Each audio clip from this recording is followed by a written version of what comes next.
প্রচণ্ড গরম থেকে স্বস্তি পেতে নদীতে গিয়েছিলেন স্নান করতে, আর সেখানে বড়শিতে ধরা পড়ল প্রায় 5 ফুট লম্বা বামুস মাছ, যা দেখে হুলস্থুল কাণ্ড ধূপগুড়িতে। ডুডুয়া নদীর শিলবাড়ি ঘাট এলাকার ঘটনা। এদিন আমিনুল ইসলাম নামে এক যুবক নদীতে স্নান করতে গিয়েছিল বন্ধুদের সাথে। সেখানেই তাদের বড়শিতে ধরা পড়ে বিরাট আকারের বামস মাছ। প্রথমে তারা সাপ ভেবে ভয় পেয়ে গিয়েছিলেন। প্রায় আধা ঘন্টা সময় লাগে সেই মাছটিকে ধরতে। মাছটি লম্বায় প্রায় 4.5 ফুট, ওজন প্রায় 3.5 কিলো।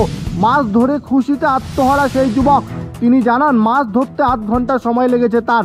এই মাছ নিজে খাবে এবং গ্রামের মানুষের মধ্যেও বিলানো হবে বলে তিনি জানান। কোথা থেকে ধরলেন এবং কি দিয়ে ধরলেন? এটা কি মাছ? কোথায় ধরলেন? হ্যাঁ, কি দিয়ে ধরলেন? এর আগে কখন এত বড় মাছ ফাঁসছিল বড়শিতে? এর আগে কত বড় ছিল সেটা? এটা কয় কেজি? 2.5 কেজি। কি করবেন এখন এটাকে? কি করবেন এটাকে এখন? কতক্ষণ লাগবে? কটা ধরছেন একটু? আপনার নাম? কেমন লাগছে এই মাছ ধরার পর?